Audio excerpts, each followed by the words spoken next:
I don't really care. When your defense surrenders touchdowns on your first 6 possessions of the game, 35 points at halftime, 42 points coming out of the first drive of the third quarter, how many games are you going to win?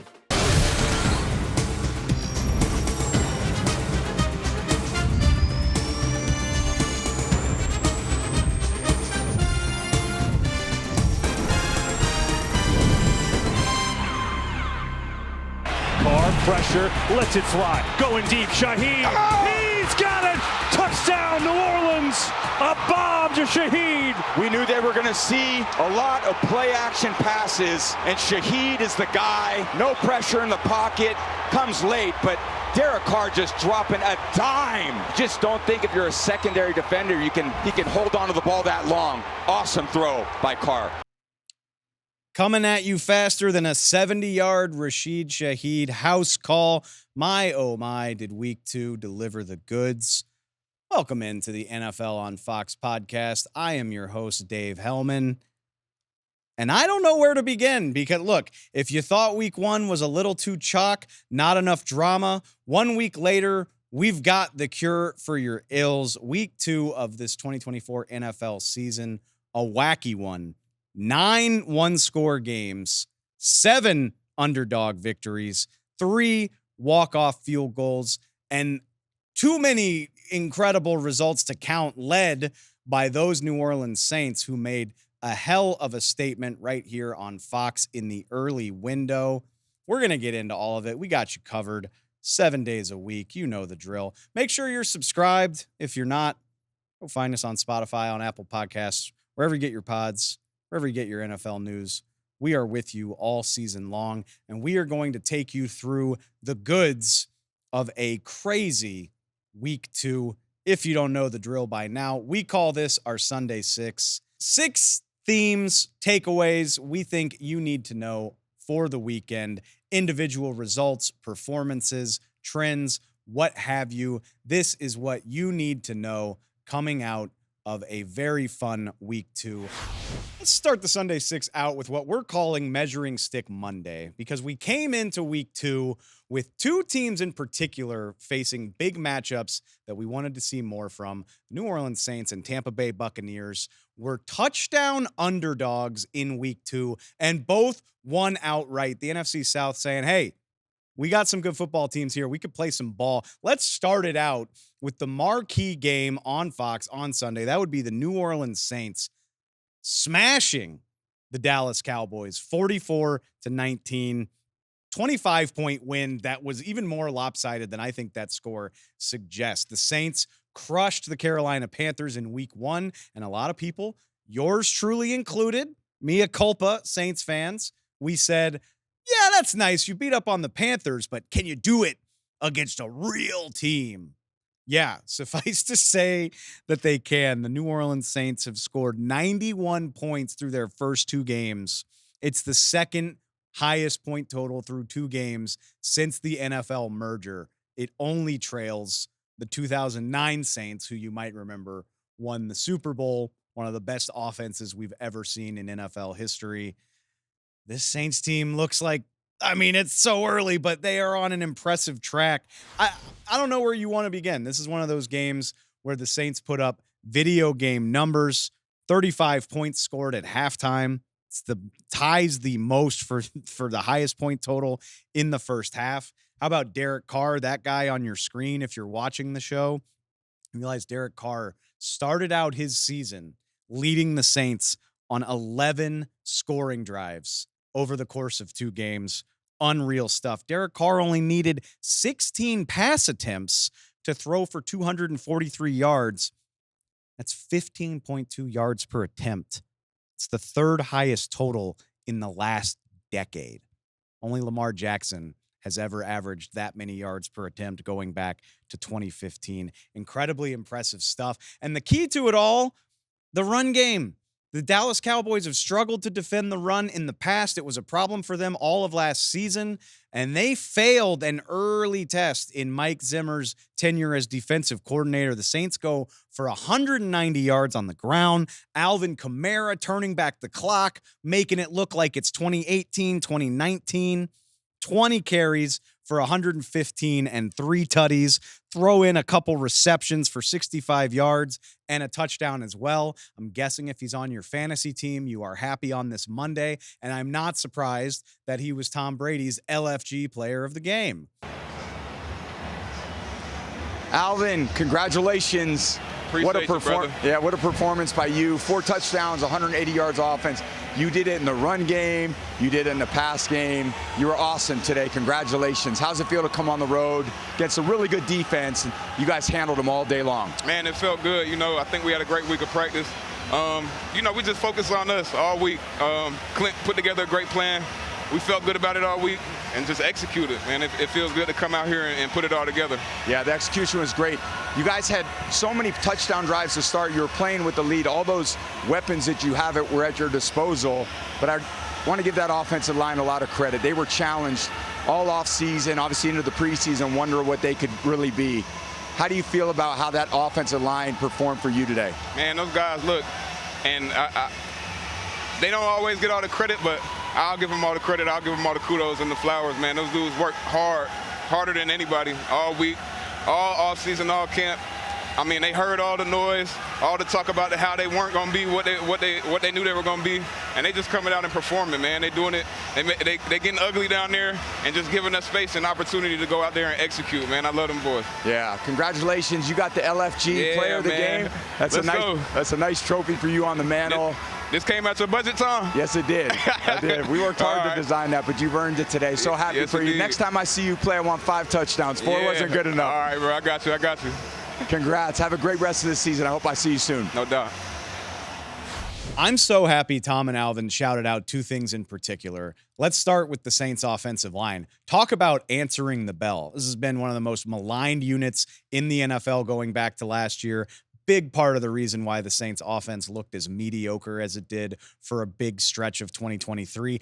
And they're not that different. Yes, they did draft Talisa Fuaga in the first round, but the rest of that line looking very similar. Ryan Ramczyk still dealing with injury, still a lot of question marks. You're on the road against Micah Parsons and DeMarcus Lawrence. Fuaga was dealing with an injury in practice this week. Did it look like it mattered?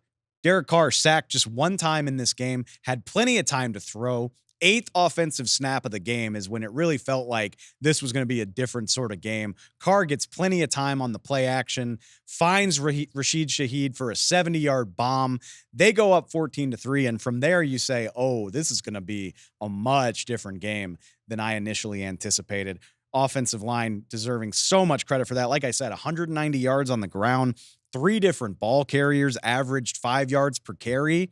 They dominated Mike Zimmer's defense, attacked the edges, got the ball outside the tackle box. Just an incredibly impressive performance from those guys up front, considering how much scrutiny has been on them. And then Alvin Kamara said it himself. Clint Kubiak learned the name of the Saints' new offensive coordinator, apparently the newest star from the Kyle Shanahan coaching tree, because this Saints offense is mostly the same personnel as last year. Yes, Fuaga is there at tackle. That's a nice draft pick for them, but it's still Alvin Kamara and Jamal Williams. It's still Chris Olave and Rashid Shaheed. Obviously, it's still Derek Carr throwing the ball, and yet 91 points through 2 weeks speaks for itself. 44 points against a defense that bludgeoned Cleveland last week. A lot of that, I think, is due to the guy pulling the levers, the guy calling the plays in Clint Kubiak. It's early. There's going to be ups and downs, but call it a star turn, because I think only football sickos knew this name 2 weeks ago. And now as the Saints go and continue piling up big numbers, you're going to hear that name more and more, because it is a night and day difference for this offense, and the personnel mostly the same. Big shout out for Clint Kubiak. Can't say enough about how impressive this offense was. Let's flip it over to the other side before we get out of here, before we move on to the next measuring stick game. But what a disappointment from the Dallas Cowboys. And it followed such a similar script from so many of their bad losses last year. I said the win against Cleveland looked familiar. This one honestly did as well. The Dallas defense must have forgot they had an early kickoff on Sunday. That's where it starts for me. A lot of people are going to have a lot to say about Dak Prescott because he is the $60 million man. I don't really care when your defense surrenders touchdowns on your first 6 possessions of the game, 35 points at halftime, 42 points coming out of the first drive of the third quarter, how many games you going to win? How many games you going to win when the defense offers that little in the way of resistance? The Saints just moving up and down the field. It reminded me a lot of that Green Bay Packer game in the playoffs. I know Cowboy fans are tired of hearing about it, but how did you not get memories of that? It looked like Mike Zimmer had fixed so much of this defense's problems. I had a feeling they would be tested harder as the season went along. I don't think I saw it coming as early as week 2. They fail it drastically. The run defense, the pressure, again, just 1 sack on the day, 1 quarterback hit. Derek Carr, the quickest way to affect him is to put pressure on him, and the Cowboys absolutely didn't do it. Plenty to say about the offense as well. I thought Dak Prescott did a phenomenal job keeping the Cowboys in this game early. They scored points on 4 of their first 5 possessions. They get points coming out of halftime. Dak did have a miscommunication with CeeDee Lamb in the end zone in the first half that could have led to a touchdown. I'm certainly not saying he was perfect, but with really only CeeDee Lamb as a reliable option in the passing game, I thought he did what he could until he couldn't anymore. Then the score gets out of the way, gets out of hand. Dak throws an ugly interception trying to force things. Like I said, it kind of snowballs from there. So now through 2 weeks, we have seen the Dallas Cowboys looking exactly like the team from last year, for better and for worse. When the script is going their way and they can rush the passer and do what they want on offense, it's pretty nice. When the defense no-shows the way that it did on Sunday, it's pretty damn ugly. And now they've got a desperate 0-2 Baltimore Ravens team coming to AT&T Stadium in week 3. I don't know. I mean, you can't get too high after the Cleveland win. You also can't completely jump off the bandwagon after an ugly loss. But man, a lot of the issues we saw from the Cowboys last year, they all seem like they're still lingering there. And it does affect my opinion of how high this team's ceiling can be. So I saw this game as a measuring stick for the New Orleans Saints. It's the Dallas Cowboys who come up beyond short as the New Orleans Saints look to keep a big-time roll going. They've got Philly next week. What a performance from the Saints at AT&T Stadium. Let's get to the other NFC South team that's enjoying a big measuring stick Monday. That would be the Tampa Bay Buccaneers, who made a similar statement in a completely different way. To borrow a boxing analogy, it felt like the New Orleans Saints just walked out and got a knockout. They put the Cowboys on the mat quickly.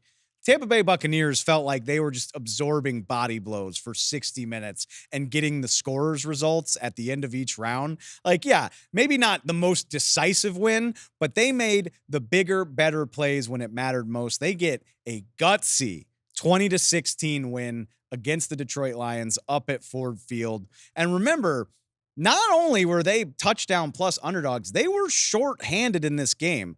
All-pro safety Antoine Winfield Jr. misses with an injury. Offensive tackle Luke Goedeke is out as well. The young defensive tackle Kalijah Cansey is out for this game. And then they lose their mammoth nose tackle Vita Vea during the game. Despite all of that, they were able to turn the Lions away time and time again. I checked in with my guys Kevin Kugler and Moose Johnston after this game to talk about how the Bucs stemmed that tide and kept the Lions out of the end zone when it mattered.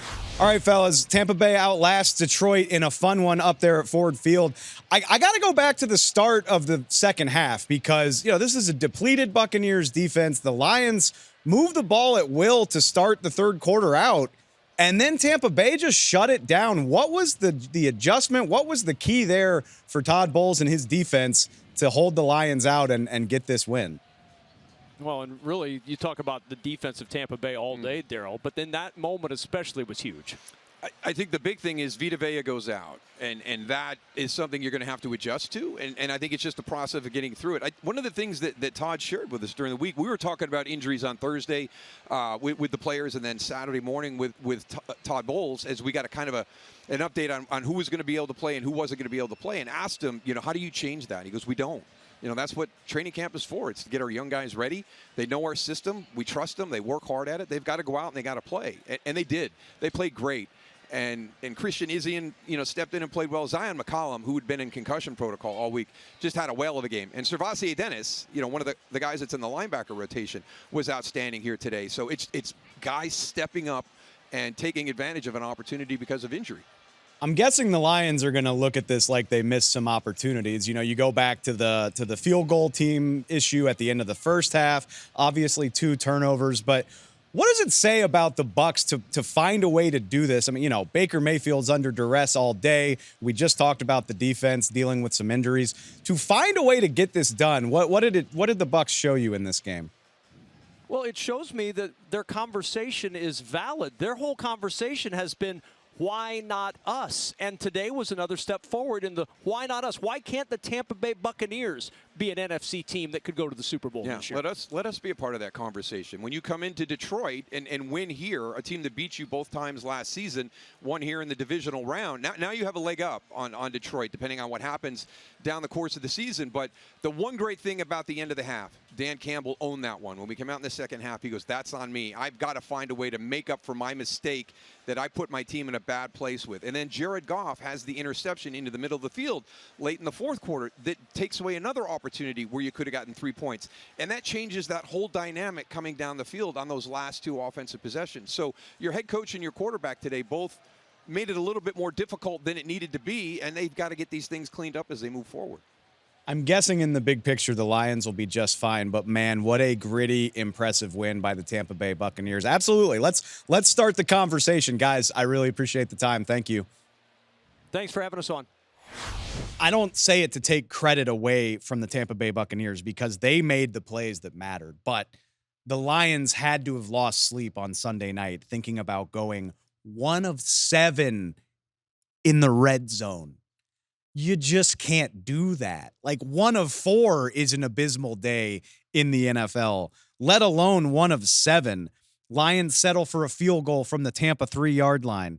Lions settle for another field goal from the 17 and then again from the 13.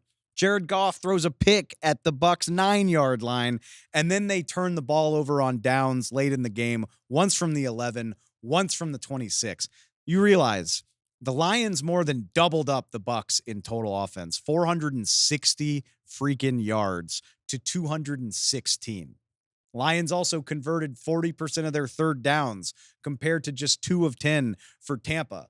Like, you can make an argument the Lions played the better game, but that's what's so beautiful about football. Jared Goff throws a couple untimely interceptions. The Bucs make plays down in the red zone where you absolutely got to have it. And that's this team's one of their specialties. Todd Bowles, a wonderful defensive coordinator, knows how to put a game plan together. They turn them back time and time again, and you get just enough gritty plays from Baker Mayfield. 22 rushing yards and an 11-yard touchdown run to take the lead late in this game, and then you just grab on for dear life and get out of there with a win. This is the Buccaneers' 4th consecutive 2-0 start. And when our guy Tom Brady was there, that was a little more understandable. But as we've talked about on this show, this has been a team people have been quick to write off the last 2 years. Lo and behold, they are 2-0 once again. Can't say enough about it. It's not going to be the prettiest performance that you saw in week 2, but the way they made the plays that mattered on the road against a team that like I told Kevin and Moose, I still see this Lions team as a big-time contender, but you got to make the plays when they matter, and that is what the Buccaneers did. Big measuring stick spot. They come away they pass with flying colors. This is me writing A+ on the Buccaneers papers. Wonderful performance, even if not the prettiest, to make a big statement in week 2. Keep the Sunday 6 pushing with another big upset in the early window on Sunday. The Green Bay Packers, not massive underdogs, but they were starting a backup quarterback in place of Jordan Love. Malik Willis gets the start after a little bit of gamesmanship. And the Green Bay Packers get an upset win over the Indianapolis Colts. And when you coach a backup quarterback to a win in the NFL, it's going to take a little bit of scheming, a little bit of game planning. That's why this is this week's Zillow Victory Unlocked. It's brought to you by Zillow. Agents, tours, loans, homes. And again, even if this isn't a performance that anybody is going to remember fondly, Green Bay Packers traded for Malik Willis 3 weeks ago. Guy didn't have a playbook until late August. And here on September 15th, he goes into a game against the Indianapolis Colts and he gets a win. He gets a win. I thought by the Packers smartly not asking him to do too much. Malik Willis only threw 14 passes in this game. They leaned on an impressive ground game. The Green Bay Packers had 237 rushing yards at the half against Indy. Their defense picked off Anthony Richardson 3 times to hold on to this one. Not going to win any beauty contests, but like I talked to about my guys, Joe Davis and Greg Olsen, who were on the call, you're starting a backup, you take it any way you can get it. Well, guys, probably a lot closer than the Packers would have preferred, but if you get a win with your backup quarterback, I'm going to guess it outweighs the general sloppiness in this game. Yeah, even Matt LaFleur said this week, look, like we talk all about game plan. The plan is whatever it takes to win the game given these circumstances. Yeah, and that's the only way to judge this. Every team in the league would take walking out of your home field after a tough loss in week 1 and say, okay, week 2, I got my backup quarterback starting, and we're on the verge of going 0-2 for the first time since 2006. You walk out of here with 1 more point than the other team, and you will take it. Now, did they revolutionize football? In the first half, maybe in the run game. That was pretty creative and fun. They understand they got to score more points, but listen, Malik Willis did a great job, did exactly what they needed him to do today, and the real story was the Green Bay defense bouncing back after a tough week 1. You mentioned both of the things I wanted to ask, Greg. 2 stats really stand out here. 260 rushing yards for the Packers as a team and 3 picks by the defense to really limit Anthony Richardson. Which of those stats really jumped out to you more in terms of the Packers' performance? Yeah, I think it was really, the turnovers obviously are critical. We all know the stats. The team that wins the turnover battle is going to win, most games in the NFL, disproportionately so. But it really was, I think the run game was super effective. Time of possession, maintaining possession. But none of the run game only mattered because the defense did such a good job, right? They only scored 16 points. So the defense holding this Colts offense to 10, to me, is the real story. Takeaways on defense and keeping them stifled to 10 points. That, to me, is the storyline. And then the offense did exactly what they needed to do, complement what was pretty much the whole day a dominant defense. Starting a backup quarterback in the NFL is all about stealing results however you can get them. Just like Greg Olsen said a minute ago, it doesn't matter if it comes by 1 point or 20. You will take it and keep it pushing because every positive result keeps you in the conversation until your starter is available again. NFL Network's Ian Rappaport reported Sunday morning, Jordan Love is targeting a Week 5 return from his MCL injury. That would be at the Los Angeles Rams. So just this win alone keeps the Packers in shouting distance until then. We're not going to tally up wins and losses ahead of time, but they go to play the Tennessee Titans next week. I'm not exaggerating. Think of the difference between, let's just say they lose to Tennessee. Not saying they will, but play this hypothetical with me. Imagine the difference between 1-2 versus 0-3. You cannot overstate how important it was for the Packers to find a way to win this game. Not the prettiest thing you've ever seen, but hey, to get Malik Willis ready in record time, absolutely impressive performance from Matt LaFleur and his coaching staff, and it keeps the Packers season afloat. I know it sounds like I'm exaggerating. I really don't think I am. It's obviously a big deal to avoid 0-2, but you know what's even more fun? Getting out to 2-0, and that's where we go next on the Sunday Six, celebrating 9 teams in the NFL that have to really be feeling themselves on this Victory Monday. 9 teams in the league improved to 2-0 through 2 games. The Philadelphia Eagles have a chance to make it 10 tonight against the Atlanta Falcons. But for now, let's go through the 9 2-0 teams, 9 unbeatens left, how we got to this point, how we're feeling about them. It starts with the Houston Texans, who scored a win on Sunday Night Football in what I'm going to call a slog. Look, 2-0 is 2-0, but not the most beautiful game on Sunday night in Houston. The Texans beat the Chicago Bears 19-13. I'm going to call it a rock fight, but hey, look, Your offense came to play in week 1 against Indianapolis. You score 29 points in a shootout win. You know CJ Stroud is the real deal. He had several fantastic throws against the Bears, but knowing that's in your back pocket, it's okay if your offense takes a little bit of a back seat on Sunday Night Football. Only 3 points scored after halftime, but if you're a Texans fan, you still got to be excited to watch this Houston defense, DeMeco Ryans guys, swarm Caleb Williams. And I do say swarm. 7 sacks on the night for the Houston Texans. They hit Caleb Williams another 11 times. They picked him off twice. It's not often I get to this point, but by the fourth quarter of this game, I was feeling bad for the number 1 overall pick in the land. I know that, that's what you get drafted number 1 for. It's a tough transition to the NFL. Caleb had a few plays where we saw his maneuverability. He got outside the pocket, still could not make anything happen, picked off on a scramble drill.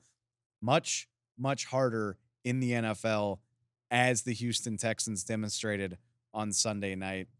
Offensively, like I said, especially after halftime, it's not going to be anything memorable. Nico Collins had another fantastic game. This guy is off to a fantastic start. But the story of the season through 2 weeks in Houston is kicker Kaimi Fairbairn, who is 7 of 7 on the year, and 6 of those have come from 50+. I had our guys run the numbers on that. It is the most 50+ yard field goals through 2 weeks in the history of the NFL. Maybe doesn't make for thrilling Sunday Night Football, but I think it's got to be encouraging for the Texans to see their defense stand up and do its part of the job, knowing the firepower that they have on offense. Not a fun win, but an impressive win for what looks like a really complete Texans team. Taking it up to Kansas City, of course, ho-hum, the defending champions start 2-0. It's the 5th time they've done so in Patrick Mahomes' 7 years as the starter. They get a thrilling win, 26-25 over the Cincinnati Bengals. And actually not the prettiest win of Patrick Mahomes' tenure. 151 passing yards is the second lowest total of his NFL career. Lou Anarumo and the Bengals defense doing what they could to slow Mahomes down. They got 2 picks to boot, but this Chiefs defense, man, they forced Joe Burrow to settle for 2 red zone field goals and, of course, a scoop and score fumble of Joey B for good measure. Helps them get the win. Much better showing from the Bengals, I thought. Like last week against New England, looking very hapless, looking very discombobulated. This looked more like what we expect. Joe Burrow looked a lot more comfortable, maneuvered around, found open receivers, 258 yards and a pair of touchdowns on the day. Andre Yoshivas, I would brag about being excited about Yoshivas. He did score both Bengals passing or receiving touchdowns, although those were his only catches for just 7 yards on the day. I do need to shout out my guy, Chiefs corner Trent McDuffie. The stats we saw after this game said McDuffie followed Jamar Chase on roughly 50% of his targets, held him to 1 catch for 4 yards on routes where McDuffie was the primary defender. And Jamar Chase finished the game with just 4 catches for 35 yards. You saw him get super frustrated with the officials about the way the Chiefs were playing him, to the point where he drew an unsportsmanlike penalty flag. I get it. Frustrating times for the Bengals. They commit a costly DPI penalty inside the final minute, and that sets Harrison Butker up for the walk-off field goal from 51 yards. I get it if you're tired of seeing the Chiefs win football games. I thought it was a good call on the defensive pass interference. I thought the DB got there just a tick early. But, man, controversy, no controversy, whether you agree, whether you disagree, whether you like the Chiefs or not, what a fun game. Sign me up for all of the Chiefs-Bengals games. It continues to deliver on the goods. This is the 5th matchup we've seen between Joe Burrow and Patrick Mahomes when these teams have those 2 guys starting. All 5 have been decided by 3 or fewer points. It's always coming down to the tiniest margins, and 4 of the 5 have been decided by a field goal in the final seconds of the game, or there was one game-winning field goal in overtime. 4 of the 5. have come down to essentially the final play of the game. It's always dramatic. It's always fun when these teams play. I'm positive the Bengals want another crack at these guys. I'd be happy to see it happen in the postseason. 0-2, tough spot for Cincinnati, but you got to feel better about the way the Bengals played in this second game. And of course, the Chiefs are the Chiefs. Of course, they are 2-0 once again. But did anybody expect one of their division mates in the lowly AFC West to be 2-0 right there with them? The LA Chargers go out to Carolina and they pound on the Carolina Panthers. I think most people saw that coming. 26-3. It was 20-0 at halftime, and the Chargers pull away for an easy win. They'll stay on the East Coast as they play the Pittsburgh Steelers in week 3. Don't look now. J.K. Dobbins is the NFL's rushing leader through 2 weeks, 267 yards on the ground through 2 games. Sounds like Jim Harbaugh ball to me. Moving on to the Seattle Seahawks, 2-0 for the first time since the 2020 season. Seahawks had 17 points at halftime and then nothing doing against this stingy Patriots defense until Geno Smith drove Seattle for field goals on each of the last 2 possessions of the game, one in regulation, one in overtime to get the win. Our own Megan Alevy caught up with Geno afterwards to talk about the big win. All right, Geno, a thrilling game in overtime. Tell me what was going through your head as you guys were driving down the field. Man, first of all, man, hats off to the Patriots. They played a great game. You know, I think Coach prepared us all week for situations like this. I thought the guys were calm and poised in the moment. Really respect the way that, you know, their defense played, but our defense really bowed up in the second half, gave us a shot, and then that blocked field goal was huge, man. Julian, I mean, he saved the game for us, and everything, you know, mattered in this situation today. Yeah, the defense, the special teams, and of course the offense. You had a lot of weapons you were able to utilize today, especially without Kenneth Walker in there. For you, what was it like to be able to pass the ball around and, of course, use your legs as well? Yeah, I mean, you know, I heard the Patriots talking about, you know, they felt like they had a sigh of relief when Ken was out, and they were talking about how they were going to be physical and do all that type of stuff. But they played us in man, and then they quickly got out of it early. So I thought we came in, we punched them right in the mouth, and we did what we had to do. A big one here on the road. Congratulations, Geno. Thank you. Thank you. As he alluded to, nothing doing for the Seahawks in the run game against this feisty New England defense, 2.4 yards per carry. But Geno Smith, 33 of 44 for 327 on the road. It's been dramatic in each of the 2 wins, week 1 against Denver, week 2 against New England, but a nice start. Let's keep it moving and talk some steel curtain defense. Yes, the Pittsburgh Steelers, another of our 9 2-0 teams. Also, for the first time since 2020, they go on the road and befuddle Bo Nix and the Denver offense in a 13-6 win. Not a pretty game, not a ton in the way of highlights, but 2-0 is 2-0. Justin Fields, couple of really nice throws in this game, but the offensive output is not going to impress you. I think the best thing I can say for the Steelers offense, Justin Fields in 2 starts still has yet to turn the ball over. I think Mike Tomlin and Arthur Smith will take that every time for a guy who was not penciled in as the week 1 starter. We'll see if this is enough to unseat Russell Wilson when he is recovered from his calf injury. But what about this defense? The Pittsburgh Steelers through 2 games. Remember, they held Kirk Cousins and the Atlanta Falcons to 10 points in week 1. Now, Bo Nix throws them 2 interceptions. The Broncos finish with just a pair of field goals on the day. Pittsburgh Steelers have allowed 477 total yards from scrimmage through 2 games this season. For reference, 6 NFL teams had 400 yards from scrimmage on Sunday. So that's the type of dominance we're seeing. And yeah, the level of competition will get tougher. You'll play tougher quarterbacks than Bo Nix in his second career starts, but you play the team in front of you, and the Steelers have dominated those 2. Broncos got to the red zone 3 times on Sunday, scored 0 touchdowns once they got there. Pittsburgh Steelers 2-0 going against the 2-0 LA Chargers in week 3. Go ahead. Tell me, if you had that 2 weeks ago, give me the lottery numbers because I want them. 4 more 2-0 teams to mention, the first of which we've already covered pretty thoroughly. The Saints and Buccaneers, obviously 2 of the biggest winners on Sunday. Also, the Buffalo Bills get out to 2-0 on Thursday night. a dominating win against the Miami Dolphins, which we can talk about in a sec, and much more in a minute on the Minnesota Vikings, who start 2-0 for the first time since 2016. Not just an upset of the San Francisco 49ers, but a very convincing one for a team that was a pretty significant underdog. That'll be a theme, as you'll see. We'll touch more on the Minnesota Vikings later in the Sunday Six.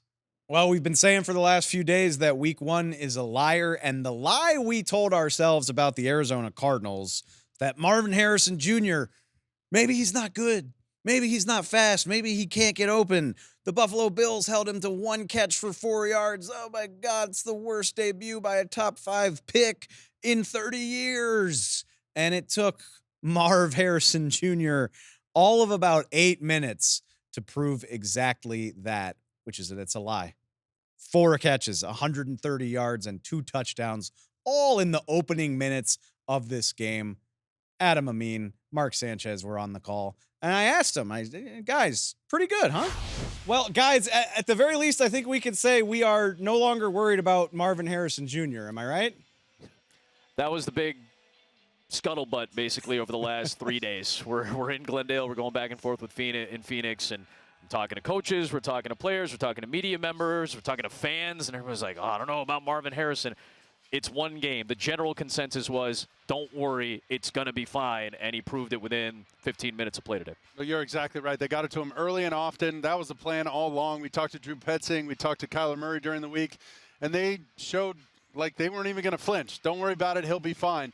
I will say that I do appreciate that they moved him a little bit pre-snap. Last week he was completely static, lined up as the X receiver almost 90% of the time, and it's easy to double a guy like that. This week, moved him a little bit, put him in the slot, and he just started to make plays. You saw he got more and more comfortable as the game went on, finally got the monkey off his back with the first touchdown, and then boom, he just blew the doors off the thing, and it was fun to watch him develop in this league. And Dave, I will say this too. Kyler made an interesting point. I don't have to be perfect. Mark brought this up during the broadcast. I don't have to be perfect when I throw the ball up there because of the ball skills, the hands, the reach, the length, the catch radius, all the things that you hear scouts talk about. It was very much on display on a couple of those long catches today from Marvin Harrison. You're right that it is just one game, but with Marvin Harrison adding that vertical element, I mean, this is just such a multi-dimensional, balanced offense. I mean, and Kyler was obviously pulling all the right levers today. How impressive was it just to see all the different ways that this offense can beat you? Well, I think it all starts up front with Yelda Froholt, their center, Will Hernandez, Paris Johnson. Those guys got to move some bodies out of the way, displace some defenders for James Conner to really get going. Then you get into their play action stuff. Then you get Kyler, who's really seemed to have elevated his game as a passer from the pocket.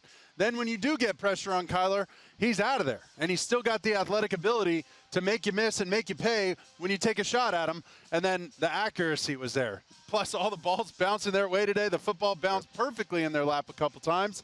But you have plenty of players on this offense. Don't forget about Wilson. Don't forget about McBride. The cupboard's full here in Arizona, and they're excited about it. And I think the other thing with Mark's point earlier today was this is an offense that's kind of at the right kind of crux basically right now. Kyler's in year 6, almost 70 starts under his belt. He's got year number 2 in the offense. Now he's got some impressive weapons around him, and all that leads to this type of performance. The ceiling is suddenly a little higher for Arizona offensively.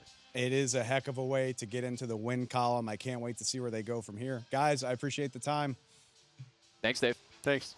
I'm going to do my best not to overreact too much. I mean, this was a beating, and Kyler Murray looked so impressive. Just the third quarterback in Cardinals history to post a perfect passer rating. He was 5 for 5 with 3 touchdowns on balls that traveled more than 15 yards downfield. He was phenomenal. The Cardinals were phenomenal. And it's so much fun to see Cardinals football be fun. Picked this stat up from social media on Sunday afternoon. Before Sunday, Arizona had lost 8 consecutive division games. 11 of their last 12 division games were losses, and they were 3-19 at home over their last 22 games. This is a fun moment, a big win. I just say I'm not going to overreact too much to it because this was a very depleted Rams team. The offensive line's a mess. Puka Nakua is going to miss some time. Cooper Kupp left this game early with an injury of his own. So there's a lot of reasons to think that maybe this Rams team wasn't the best roadblock for the Cardinals. But when you've been where the Cardinals have been over the last 2 years, who's going to complain or critique or find reason for fault? You put up 40 points, you pull your QB1 with plenty of time left in the fourth quarter. I think the game time on this had to be like 2 hours and 40 minutes. Like the clock was just moving after halftime because this game got so far out of control. Pumped for the Cardinals, just that they're playing fun, competent football. Kyler Murray looking like the number 1 overall pick again. And we will get a very, very, if it was a measuring stick week for the Saints and the Bucs, we'll call week 3 the Cardinals' own measuring stick.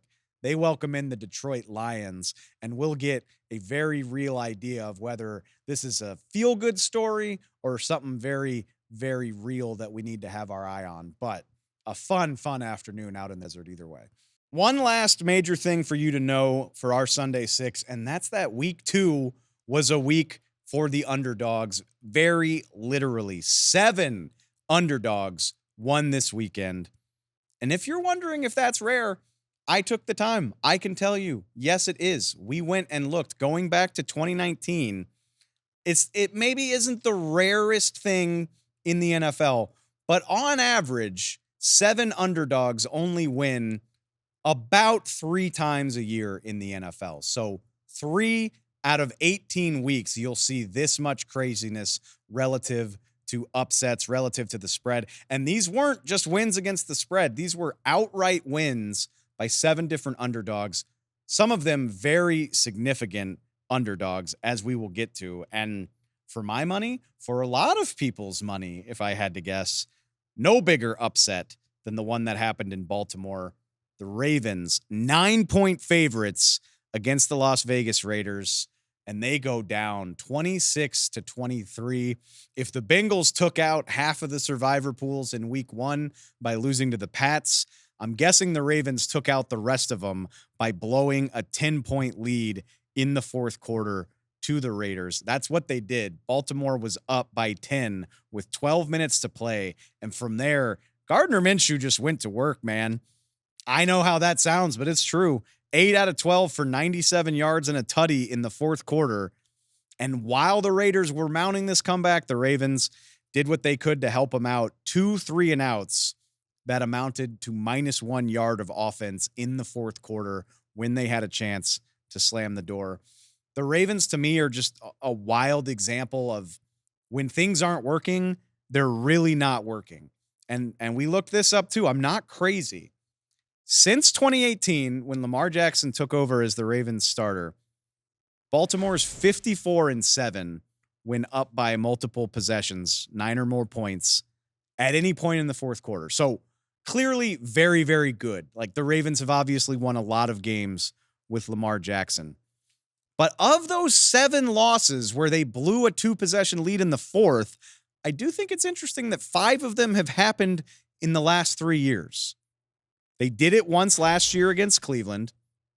They obviously just did it Sunday against the Raiders. And in 2022, it happened to them 3 different times. So I don't know.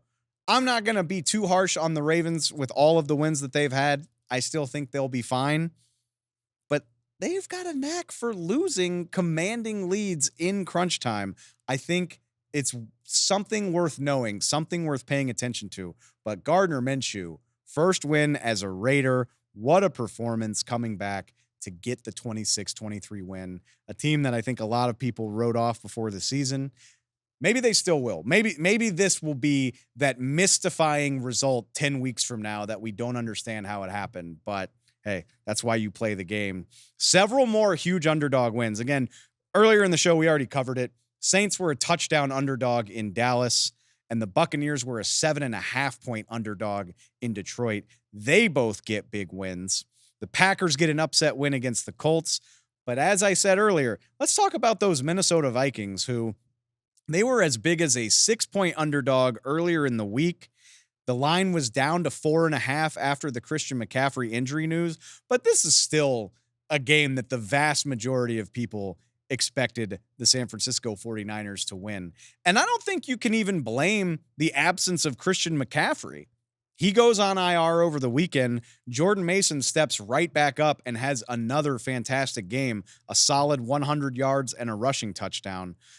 I don't think it's that. I think this is a case of the Vikings winning in every single impact moment. Every sliding door moment in this game felt like it went Minnesota's way, whether it's the blocked 49ers punt that set the Vikings up in field goal territory, whether it's a Brock Purdy interception in the 49ers red zone that gave the Vikings an easy 10-yard field to a touchdown, whether it's San Francisco turning the ball over on the goal line.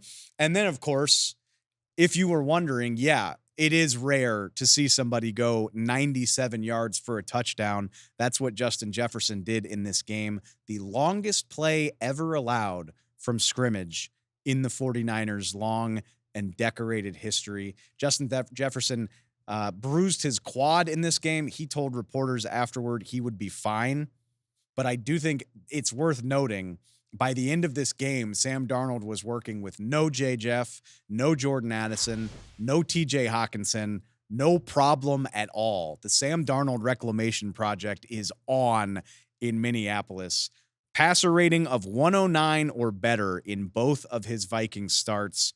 300 all-purpose yards against a phenomenal San Francisco defense. Even had a turnover. Fred Warner played out of his mind in this game, by the way. Forced a fumble, picked Darnold off on an acrobatic play over the middle of the field, but doesn't matter.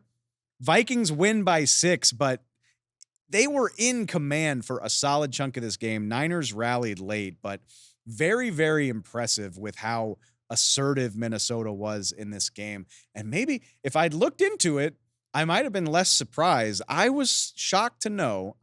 I knew the Vikings beat San Francisco last year during that 3-game losing streak, but the San Francisco 49ers actually haven't won a game in Minnesota dating back to 1992. They are 0-8 in their last 8 attempts of getting a win up there. Something I wish I had known before I picked San Francisco to win that game. Hey, that's the NFL for you. I mentioned the Buffalo Bills as well. Somehow 2.5-point underdogs in Miami on Thursday night. Quickly set about making that look silly. James Cook, 3 total touchdowns, 97 all-purpose yards. And the Bills defense obviously picked off Tua Tagovailoa 3 times in this blowout. It was shaping up to be a very fun performance for Buffalo. A little bit of that is obviously dampened by Tua exiting in the third quarter with a concussion. We'll see where things stand. A lot of speculation about where his career goes. I'm not willing to speak too plainly about it until we have a little bit more information. It's his 4th concussion dating back to his career at Alabama. Certainly wishing the best for him as a person before we worry about where his career goes from here. But injury notwithstanding, still shaped up as a very impressive win for the Buffalo Bills. Last one to talk about really quickly. I don't think you need to rewatch a ton of this game. a bit of a slog, but the Cleveland Browns were 3-point underdogs in Jacksonville. Could not classify this as an overly exciting game, but they hang on. They get in the win column. 18-13 over the Jags, who are now 0-2. Deshaun Watson led Cleveland 89 yards on 16 plays, called his own number for a rushing touchdown on Cleveland's first possession of the game. That was the only touchdown they would score. Cleveland's defense and special teams taking over from there. Browns defensive end Alex Wright sacked Trevor Lawrence out of the end zone for a safety at the end. That's why you see the weird 18. Huge play, though, because Jacksonville was in position to kick a game-tying field goal, if not for the safeties. So Browns defense doing its job, rearing its head after an ugly week 1. Browns get the upset win. 7 underdogs on the day. We'll see if it happens 2 more times. That's what the stats tell us. All I know for sure, it was a very fun week 2. That's it for the show, but we're not done for week 2. One last game on the schedule. We will be back Tuesday to break down Monday Night Football. Philly trying to join the ranks of the unbeaten. Kirk Cousins and the Atlanta Falcons trying to put week 1 behind them and get in the win column. We'll have a recap of everything that happens in Monday Night Football. We're going to take a look at the panic meter. Who should be freaking out about their performance so far this season? I'm going to check in with my guy, Jay Glazer. I mentioned power rankings. Yeah, we got a jam-packed show for you to wrap up week 2. Make sure you're subscribed, Spotify, Apple Podcast. Follow us on the socials if you don't, at NFL on Fox Pod. We will have so much more for you on Tuesday. Keep an eye peeled in your feed. I appreciate it so much, and I will talk to y'all real soon.